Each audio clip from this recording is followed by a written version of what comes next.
Bismillahirrahmanirrahim. Assalamualaikum warahmatullahi wabarakatuh. Perkenalkan, nama saya Nigina Friski Lahioto Maftuha. Saya CPNS Kementerian Agraria dan Tata Ruang Badan Pertanahan Nasional yang bertugas di Kantor Pertanahan Kabupaten Nagekeo.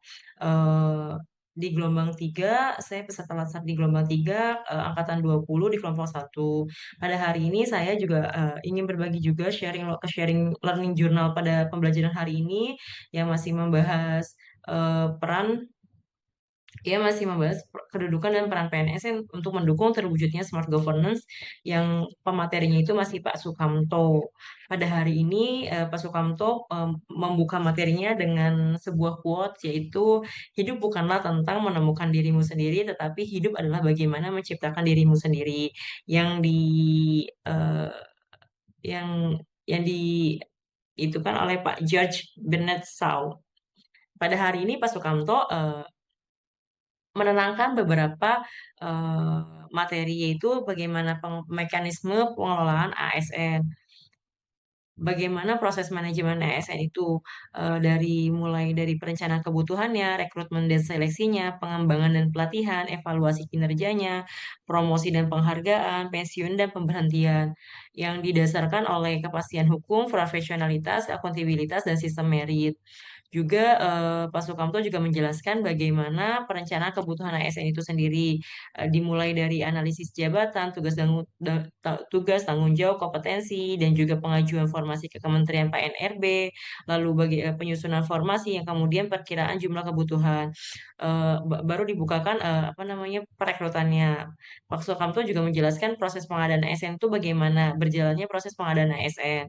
Lalu Pak Sukamto juga menjelaskan bagaimana kita mencapai pembangunan nasional melalui pengembangan ASN, dimulai dari program pelatihan, pendidikan lanjutan, pengembangan karir, peningkatan integritas, layanan publik yang lebih baik, pembangunan nasional. Juga bagaimana Pak Sukamto menjelaskan proses penilaian kinerja ASN, dimulai dari penyusunan SKP, penilaian kinerja, umpan balik kinerja, pemantauan, dan evaluasi kinerja, serta pelaksanaan kinerja. Kita diarahkan bagaimana apa pembuatan SKP itu SKP kita tuh menjadi baik penilaiannya. Lalu Pak Sukamto juga menjelaskan bagaimana proses mutasi dan promosi ASN dimulai dari analisis kebutuhan, kemudian juga penetapan kinerja, lalu pelaksanaannya, kemudian yang terakhir itu pengumuman. Lalu menjelaskan juga proses penghargaan ASN. Selanjutnya, Pak Sukamto juga menjelaskan langkah-langkah untuk menegakkan disiplin ASN, dimulai dari pemeriksaan pelanggaran, penjatuhan hukuman, pencegahan pelanggaran, serta penegakan disiplin. Juga menjelaskan bagaimana ASN itu bisa diberhentikan, dimulai dari pensiun, permintaan sendiri, pelanggaran disiplin, dan alasan-alasan yang lain. Kemudian juga bagaimana Pak Sukamto juga menjelaskan aplikasi CISN, yaitu Sistem Informasi Aparatur Sipil Negara, yaitu aplikasi yang bertujuan untuk mengintegrasikan data ASN secara nasional meliputi seluruh instansi pemerintah pusat dan instansi pemerintah daerah. Melalui CISN itu kita bisa mengupdatekan diri kita juga. Lalu Pak Sukamto terakhir menjelaskan bagaimana Smart ASN itu sendiri. Yaitu Smart ASN itu yang memiliki kemampuan untuk mengikuti dan beradaptasi dengan perubahan transformasi digital yang berlangsung sangat cepat dan dengan kompetensi literasi digital yang mumpuni sehingga dapat mendukung pelaksanaan tugas dan fungsi pada jabatannya.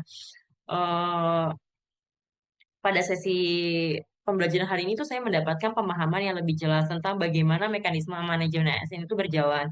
Saya belajar bahwa manajemen ASN itu tidak hanya mengatur kepegawaian, tetapi mencakup perencanaan kebutuhan ASN, pengadaan dan pengembangan talenta, manajemen kinerja, sistem merit, hingga pembinaan dan pemberhentian ASN.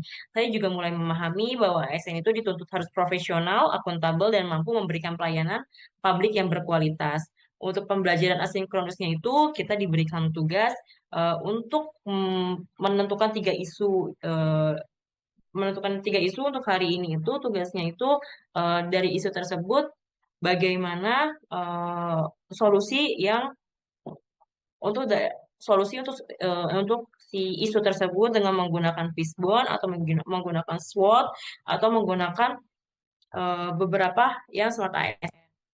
Dari hikmah pembelajaran hari ini yang saya dapat, bahwa menjadi ASN itu bukan hanya bekerja, tetapi bagaimana mengembangkan diri agar semakin bermanfaat bagi masyarakat. Saya belajar bahwa ASN harus adaptif, terus belajar, dan tidak boleh ketinggalan teknologi. Pelayanan publik yang berkualitas dimulai dari diri sendiri, dari disiplin, dari sikap profesional, dan dari kemampuan mengelola pekerjaan dengan baik. Saya berharap nilai-nilai manajemen ASN dan smart ASN dapat benar-benar saya terapkan dalam pekerjaan sehari-hari. Cukup sekian learning journal hari ini. Kurang lebihnya saya mohon maaf. Wabillahi taufiq wal hidayah. Wassalamualaikum warahmatullahi wabarakatuh.